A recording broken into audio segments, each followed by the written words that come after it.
when you think about the land of Israel, and when you think about the great lovers of the land of Israel throughout Jewish history, one person who truly stands out is, of course, Rav Kook, Rav Avraham Yitzchak HaKohen Kook, the great scholar, the great mystic, the first Ashkenazi chief rabbi, not of Israel, that didn't exist yet, but the first Ashkenazi chief rabbi of British Palestine during the Mandate. Rav Kook first arrived in the land of Israel in the year 1905. He came over from Europe, and his first position was as the chief rabbi of the city of Jaffa. You have to remember that at that time, the city of Tel Aviv didn't exist yet either. So Tel Aviv would not be founded for 4 more years until 1909. At that point, the Jewish community of the area lived in Jaffa. And so Rav Kook was the chief rabbi there. And Rav Kook came to be really a towering figure and also a controversial figure in his day. So tonight we're going to learn some of the Torah of Rav Kook, and it'll quickly become apparent what made him such an extraordinary figure, really someone unique.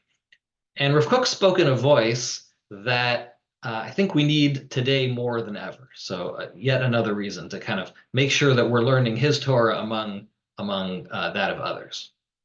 Interestingly, when I was growing up in school, we never learned the Torah of Rav Kook. Frankly, his name didn't come up very often. Of course, in other communities, certainly in Israel and the Dati Leumi community, among the national religious, Rav Kook is a hero, and you hear his Torah taught all the time. Truth is that in my earlier education, our teachers didn't typically come from the Dati Leumi camp, their upbringing, and they tended to come from more yeshivish backgrounds. And so for them, Rav Kook was not a big name, certainly not someone that they would have grown up learning. And that's no accident, because Rav Kook grew up in a very yeshivish setting. But part of what made him special was the way that he was open to ideas that came from outside of that world. And he wound up straddling different worlds in a way that's kind of rare. In Europe, Rav Kook studied in the famed Volozhin yeshiva. He was a venerable rabbinic stock. Actually, let's put up his, I'm just going to put up his picture just to give a sense, just to get an image. Okay, this is Rav Kook. And, okay, so Rav Kook, again, he grew up going to the yeshiva in Volozhin. He came from a certain background, but in time, Rav Kook showed that while he was raised and grounded in the yeshivish world of his upbringing, he couldn't be constrained by that. He had this unbounded creativity and curiosity and openness, which pushed him beyond. And most notably, Rav Kook's openness to new ideas led him to admire, and you could say to cherish, the energetic young generation of Zionists who came to settle and build up the land of Israel. And Rav Kook was blown away by these pioneers' passion for Jewish peoplehood and by their passion for the land of Israel itself. And Rav Kook famously saw holiness in these young people, even as they themselves were not religious. So, and to be clear, he didn't give them a pass. He said, of course, that they were obligated to mitzvot like every other Jew. And Rav Kook lamented that many of them had thrown away the trappings of religion, and he, lamented that aspect of what they were doing. In a sense, they'd replaced the religious fervor of their fathers with a new nationalist, or in some case, socialist fire. But as opposed to most of the old guard who saw the young secular Zionists as a threat to Judaism, Rav Kook saw something in this energetic and inspired generation. He recognized something special was going on. And that in these young people's passion for the land, Rav Kook saw spiritual sparks. And in fact, he saw these spiritual sparks among secular folks, whether they recognize it in themselves or not. Okay, so that's kind of just a general background. But tonight, the goal will be we're going to learn 2 pieces from Rav Kook, which get across, in his own words, the flavor of Rav Kook's special brand of Torah. Okay, so we're going to do 2 pieces. Here's the first. Before we get into the first, you need just a little bit of background. So the Torah in the book of Devarim, in Parshat Ekev, tells us as follows. Try to make this a little bigger. Okay. It says, "Ve'shamarta et mitzvot Hashem Elokecha," follow the commandments of Hashem, "Lalechet bidrachav u'lir'a oto," to walk in his ways and to revere him. And then it says, "Ki Hashem Elokecha meviecha el eretz tova," because Hashem is bringing you to this great land, eretz nachle mayim, ayanot, utamot, yotzim mivig'ah, uvahar. So this is an amazing land full of springs and water. It's just amazing. And here's going to be our key line. Eretz, chita useora, begefen uteina verimon, eretz zeit shemen udvash. It's the land of wheat and barley, and et cetera, et cetera. These 7 special types of produce of the land of Israel, the 7 special species of the land. And then it goes on, and it even 2 psukim later, we have the famous line, "V'achalta v'savata uverachta et Hashem Elokecha," and you will eat, you'll be satisfied, and you will bless Hashem ala aretz hatova asher natan lach, for this great land that He has given you. Okay, so with this, based on this line, particularly pasuk chet, eretz chita useara v'gefen teina v'rimon eretz zeit shemen udvash. There is a Gemara in Masechet Brachot that deals with the question of what happens if somebody brings a number of fruits to the table. Okay, let's say you have a fruit platter with all kinds of fruit on it. So according to the halacha is that you don't just start eating the fruits however you want. Instead, the halacha dictates that there's a certain order in which you should eat the fruits. And here's the order. Fruits of the 7 species of the land of Israel come first versus all other fruits. So if you have an apple, let's say, and a pomegranate, then you would eat the pomegranate first because that is considered an elevated fruit. It's a fruit of the land of Israel. It's a fruit that's especially beloved to you, and you show that specialness with which you hold the fruits of the land of Israel by giving them priority, by eating them first. Okay, so then you might ask, what happens if you have 2 fruits from the 7 species of the land of Israel both in front of you? How do you decide which to eat first? Which is more beloved, you might ask. So in that case, that's really what the Gemara comes to ask. That's the question that stands behind the Gemara. Which of these should you eat first? And so now let's go through this Gemara in Masechet Brachot, which tells a story. It says, "Rav Chisda v'Rav Hamnuna havu yatve b'seudata." So these 2 rabbis, Rav Chisda and Rav Hamnuna, were at a meal together. "Aitu lekamayhu tamre verimone," and they brought before them dates, tmarim, and pomegranates, rimonim. "Shkal Rav Huna barich atmare beresha," and so Rav Hamnuna eats the dates first. Okay, so it was dates and pomegranates, and he chooses the dates first. So Amar le Rav Chisda. Rav Chisda says to him, "La savar le mar lehad de'amar Rav Yosef ve'itema Rav Yitzchak." Do you not hold according to the opinion of Rav Yosef, or perhaps it's Rav Yitzchak, who said as follows, "Kol hamugdam bepasuk zeh kodem livracha." Okay, this opinion is that when it comes to the 7 species, what you should eat first is based on the order of the species in the pasuk. So eretz, chita, seora, gefen, teina.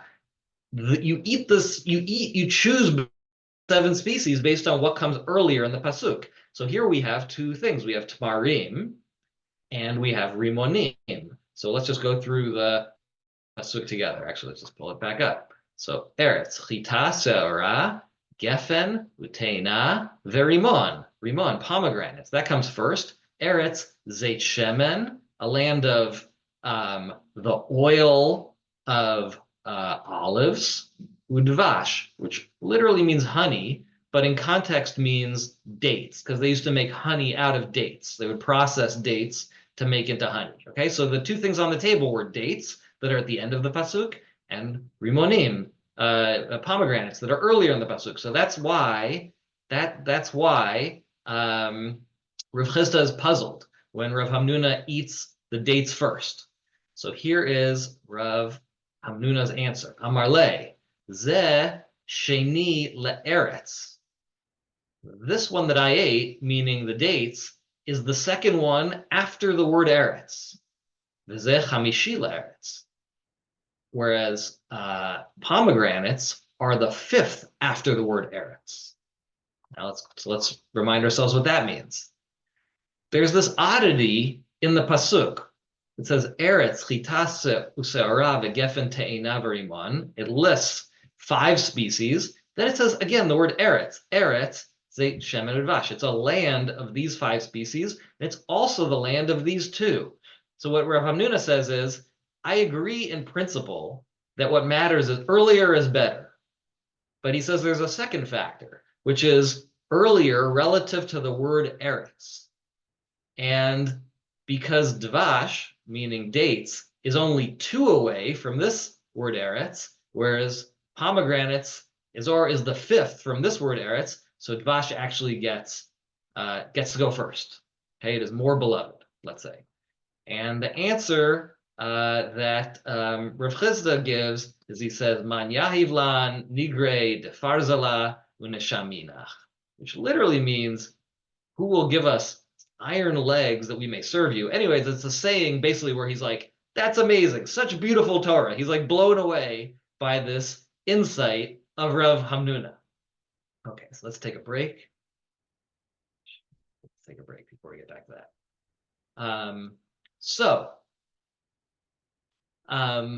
Okay, so we've seen that Rav Hamnuna agrees in principle with earlier is better, but adds this second factor of being closer to the word eretz. Now, Rav Kook uses this Gemara and goes on to take away a much deeper message than just a question of in what order should we eat a fruit plate. Okay, so Rav Kook says, yes, there are 2 sets of produce in the pasuk, a group of 5 and a group of 2. And he points out, actually, let me put this back on screen. We're not going to go through every word of it because it's a little bit of a long source, but we'll go through some highlights. So Rav Kook says, yes, that's right, that there are these group of 5 and a group of 2. And he says that you should notice that in the group of 5, you have 5 pieces of produce, right? Including a bunch of fruits that we eat. Whereas in the second group, what we have is zeit shemen, which is oil, and dvash, which is honey made from processing dates, date honey. So you could say that we have 2 groups. One are things that are described in and of themselves, chita, seora, gevatona, etc. The fruit itself is named in its own right. And then we have a group of 2 where the fruit itself is not mentioned, rather the output of the fruit, or the thing that we turn the fruit into, is what's mentioned. So now, Rav Kook explains as follows. He says these 2 groups of produce of the land represent 2 different ways in which Jews relate to the land. There are 2 different ways in which we relate to Eretz. There are 2 different ways in which we relate to Eretz Yisrael. And here's how he describes the first group. He says, Ki yesh shemechavev artzenu hakdosha bishvil skuloteha hayekarot. There are some people who love the land for its own precious virtues. V'tzameh me'od lirtzot avaneha v'lechonen afara kedei lekayem hamitzvot hatuliyot ba'aretz. And they long and they thirst for its soil and for its dust in order to fulfill the special mitzvot that can only be fulfilled in the land. Ubishvil hatachlit ha'elyona hanimset ba leklal Yisrael uleklal ha'olam b'ma'alatam haruchanit. And they care about the elevated purpose, the elevated purpose which is found within it, for Klal Yisrael and for the world as a whole, because of its special spiritual qualities. But yet, then here's the second group. V'yesh mi shemechabev artzeno hakdosha v'yishtadel b'yeshuva uvedirata b'shvil shemakir ba tachlit shel hamenucha hachomarit l'klal Yisrael. He says there's a second group that loves the land and wants to return to it, to settle it, and to live in it, because they recognize that there's a purpose in that land as a place of rest, a place of physical value for Klal Yisrael, for the Jewish people. Shehu gam ken davar tov v'niskav, and this also is an important and enlightened thing. Basically, some people love the land of Israel for its own sake, says Rav Kook, for its spiritual properties that are encapsulated in the special mitzvot of the land. And just as the first 5 species in the Pasuk are described as themselves, so too these people love the land for its own sake, for its own spiritual qualities. But then, says Rav Kook, there's a second group, others who love the land not for itself, but rather for the things that it can produce for us, for the physical benefits, for national benefits. Just as the second group of species are described based on the products that they can be turned into, olives in order to create olive oil, dates in order to create date honey, so too Jews love the land. These Jews, the second group, loves the land because of what it can create for us, what can come out of it. He says that's the imagery. And Rav Kook goes on to say that the second level is not as high as the first. So an intrinsic love of the land for its own spiritual qualities is higher than a practical love of the land for the benefits that it can have for us. But he says the second level is still a great level. He says, "V'lamadu mikan kama gdolahi hama'ala shel mi shemishtokek leshev artzeno hakdosha, Eretz HaKodesh, afilu L'shem hatachlit hachomarit shel haklal." He says we learn how great is the level of those that want to settle the land, our holy land, even if it's for a purpose, even if it's for a physical purpose of the group, of the collective. Ki etzel haklal ya'afech tamid kol inyan gashmi leruchani. Because when you get to the level of the collective, even the physical has a spiritual aspect. V'hatachlita elyona ba tavo al yedei chibur am Hashem be'eretz Hashem. And that elevated purpose will come from the bringing together, the binding of Hashem's people, Hashem's nation, with Hashem's land. Okay, amazing. And so Rav Kook explains that Rav Hamnuna, what Rav Hamnuna means when he says that sometimes we choose a fruit in the second category first. Okay, what does that mean? We have these 2 different types of ways of interacting with the land. It says the first is more elevated. Nevertheless, sometimes we choose something in the second category first. It's true that it might not be in the first grouping, but it's actually closer to the land, closer to the word eretz, closer to the land itself. Okay, and he says that we should take the following lesson: V'yesh lanu limud shetzarich lechazek et hakochot hachomarim shel klal ha'umah. And we must learn that it's important to strengthen the tangible, the physical forces of the nationality, of the national collective. Umizeh yavo gam ken chizuk hakochot haruchanim. And by strengthening the physical aspects, the physical strength of our people, let's say, we will also come to strengthen our spiritual selves as well. Okay, let's pause. It's a long piece, but the implication, it seems, is super interesting. It says it's at once Rav Kook is saying, a tremendous statement of love for those who may not have the religious attachment to the land, but whose closeness to the land is so great that in some way it surpasses the level of some who connect with the land on a more spiritual level.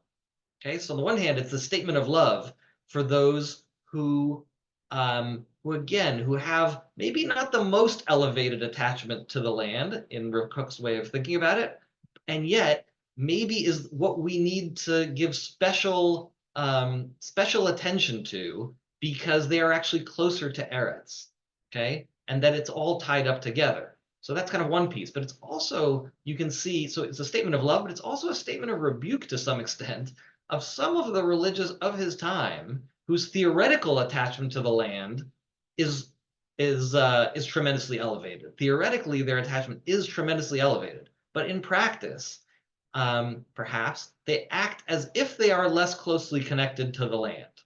So that's a very unusual and powerful thing to be coming from a man, wearing a shtreimel. It made Rav Kook a rebel in his time. It was really astounding of a person of his religious and cultural background to be saying these two things. One, kind of this voice of love for the second group, as he put it, who cared very much about the physical aspects of the land and what it could produce in a gashmi kind of way. And then secondly, his ability to give a little bit of musar, you might say, to some of the folks of his background who perhaps, again, had an elevated conception of the value of the land in theory, but in practice, maybe we're not as close to the land. I think that's kind of the musar of that lesson, okay? And it seems clear in hindsight that his read of the situation, I think you would say, was correct, meaning that when Rav Kook arrived in the land of Israel, there was tremendous tension between the old Yishuv and the new Yishuv. The old Yishuv made up of pious people who lived in the holy cities like Yerushalayim and Hebron and Shvat, and they lived devoted religious lives dedicated to Torah study for a small group of people who lived a poor physical existence as they had under Ottoman rule and for so many years surviving based on the support of Jews sending funds from the diaspora to basically to support them. And these pious Jews thought that it was scandalous when the newcomers of New Yishuv began to arrive, these young pioneers who focused on agriculture and settlement of the land. And this group was not bound by the religious sensibilities of their fathers. In fact, they rejected much of the old, and they had not come to Eretz Yisrael for spiritual purposes. So these two groups didn't understand each other, and there was tension between them, and they didn't like each other necessarily. But Rav Kook saw through the grievances that each side had with the other.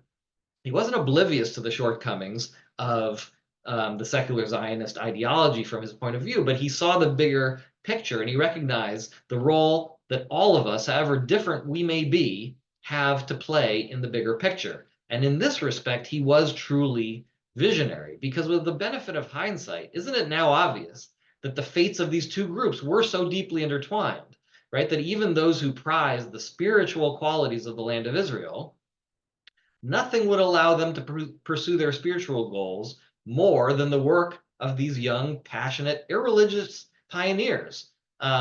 In fact, and the work of these new pioneers, while not being done in the name of Judaism, was serving the Jewish people in an extraordinary and exalted way.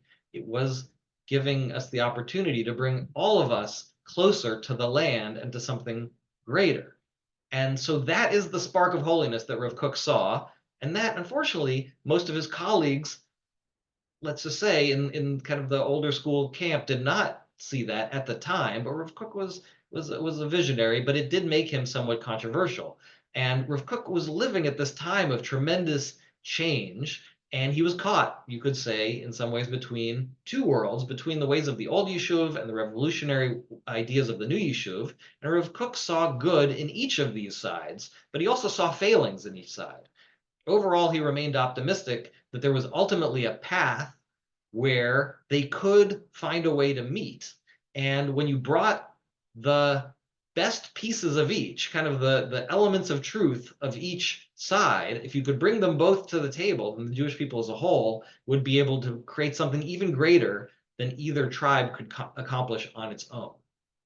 Okay, so that hopefully comes out in that first piece from Enaya, where he's commenting on the Gemara that we saw. But he takes this idea even further. Here's the second piece that I wanted to go through. It's on the same theme, but you could say he takes it even further. And an amazing piece in the beginning of the third section of a work called Shmone Kvatzim. So that's basically it's kind of like a spiritual diary of Rav Kook's. It's a large work in 8 volumes, kind of like 8 collections. And there, so again, this is the first 2 chapters or the first 2 sections of the third volume, third collection. There, Rav Kook says as follows. Okay, I'm not going to go through the whole thing inside because this is an even longer piece, but we'll go through some of the highlights that we'll get across the point. He says, Shlosha kochot mitavkim ka'et b'machanein. He says 3 forces currently struggle with each other in our camp. 3 forces. And he names them. He says, HaKodesh, the holy, Ha'umah, the national, V'ha'enoshit, and the humanistic. 3 forces. And Rav Kook explains that all 3 are important, that all 3 actually are crucial. He says further, he says, V'lo nuchal lintzo shum surah shel chayim shelo tiyeh murkevet mishloshtam, which means there's no aspect of human life that is not broadened by all 3 of them. But unfortunately, Rav Kook laments, in practice, at least today, we find that Jews divide themselves up into factions, each of which tends to specialize in one of these 3 important aspects of life. So Rav Kook spells out what he means by this. He clarifies who are these 3 factions that each seem to focus on one of the 3 key elements. Right? Remember, the holy, the nation, and the humanistic.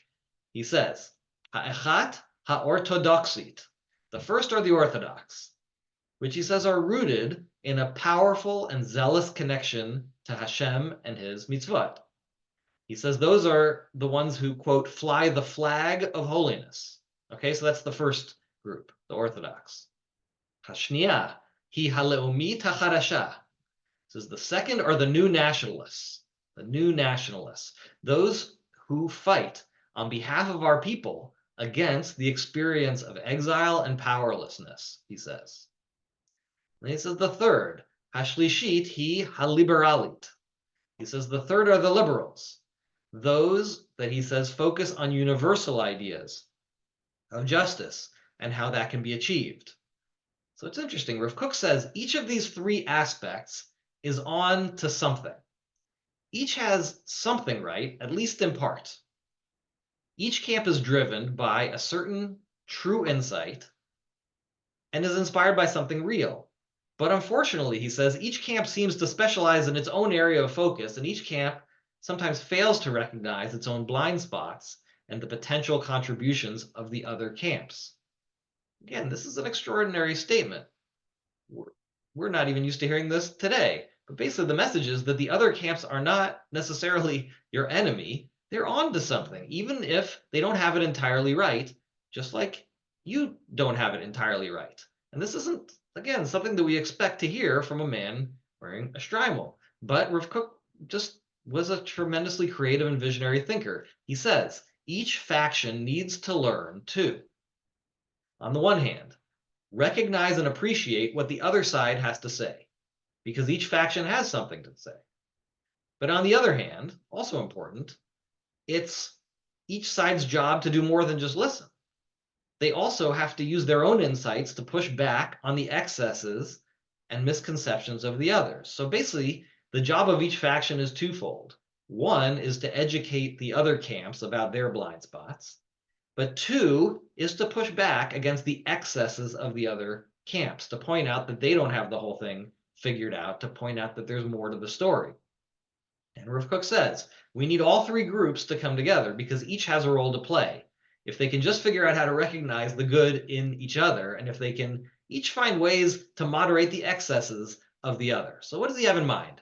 Again, he spells this out. He says the liberals, as a camp, the liberals champion a universalist cause, a cause based on a universal love of humanity. They fight for the rights of every individual's equal dignity and freedom based on a true and deeply holy insight that every individual is made in the image of God, that there is immeasurable value and worth in every individual, no matter who they are, universally.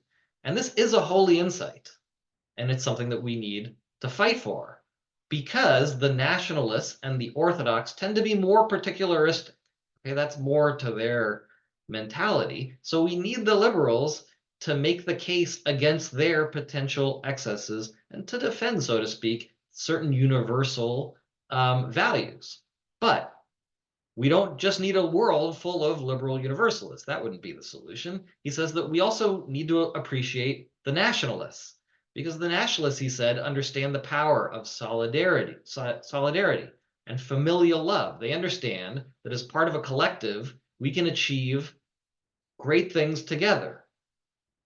Sure, nationalism can be a negative force if it starts sacrificing the individual too much for the good of the collective. We all know how that can go too far. But group membership can be a force for good. And a sense of love and solidarity can be a motivating element in people's lives that pushes them to achieve as a group even greater things than they ever could achieve alone or simply as a collection of individuals. Okay, so that's the need for the second camp, the nationalists. They push us as a group, as a family, you could say, to achieve things that we could not on our own. But toward what end? So whether as individuals, kind of in that more universalist perspective, or as members of a group, more what the nationalists fight for, either way, we need a mission. Hopefully, a mission that's predicated on an elevated and meaningful vision of the world. And that's where the Orthodox come in. The third camp. The Orthodox recognize the power of religion to elevate us. The religious focus on something that they see something the other two sometimes just fail to realize, which is the importance of meaning, of deeper meaning, of what it's all about. And the religious understand the language of the sacred and of the soul.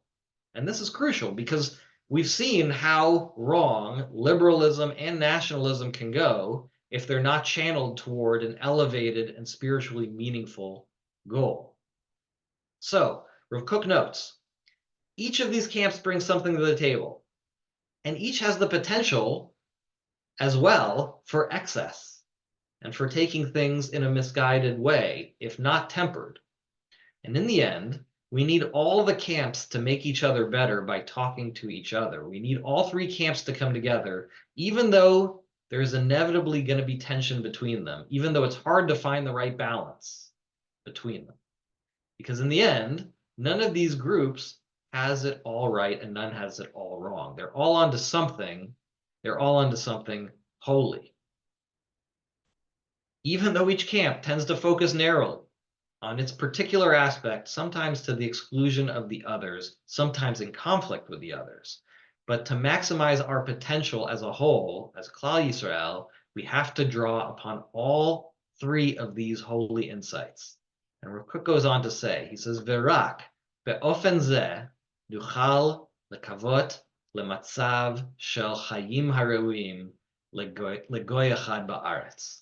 He says, only then, only when we bring all of these together, can we hope for a life worthy of the phrase goy echad ba'aretz. Goy echad ba'aretz, a single nation, a united nation, you could say, in the land.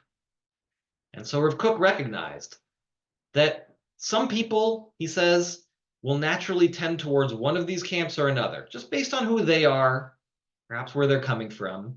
But we all have to strive to build on the truths that come naturally to us, and at the same time, open ourselves to the best aspects of those that do not come as naturally to us. Which doesn't mean, again, this is crucial, it doesn't mean that we all have to wind up the same.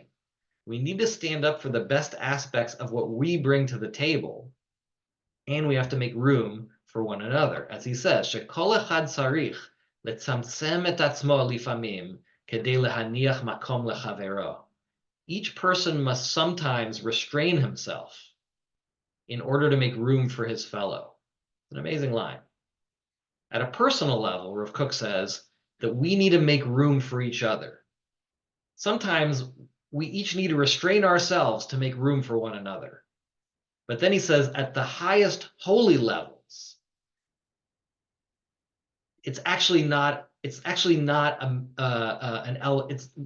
restraint that's required. Meaning, for each of us individually, we have to hold ourselves back and restrain ourselves to make room for the others. But at the aggregate level, he says, there's room for all of these forces to exist at once in a united way without division. Okay, so if it's not already clear, Rav Kook was a bridge builder. The downside of that mentality is that it put him on the outside of any particular camp. He was never fully in one camp or another. And truth be told, he wasn't very good at organizing in the real world. His role was much more as a visionary who had his greatest impact inspiring others to do great things and build great things. And sadly, he didn't live to see the founding of the state of Israel. Rav Kook died in 1935. But he is one of the spiritual bricks upon which the state was ultimately built. And his vision is important for us today because today, maybe as much as ever, maybe more than ever, everyone seems to retreat into their camp and to specialize in what comes most natural to them, and often to look at the other groups, the other camps, as an enemy. And we so often struggle to see that each group has an element of holiness, an element of the answer, and that we each need each other. Even if we don't agree with every aspect of what the other has to say, we have to find a way, as he says, letzamtzem et atzmeinu, to find a way to restrain ourselves to make room for what's best about the others. So anyways, thought that it was important to hear Rav Kook's voice today, maybe more than ever. And with this, I'll end. Just one final set of words from Rav Kook that, again, just give a feel for where he was coming from. This is another section in the second volume of Shmona Kvatzim. It reads as follows. I'll just tell you the translation in English. He says, "The purely righteous do not complain of the dark, but increase the light. They do not complain of evil, but they increase justice. They do not complain of heresy, but they increase faith. They do not complain of ignorance, but increase wisdom." So hopefully a beautiful thought for us to take with us for this month. Thank you, everyone.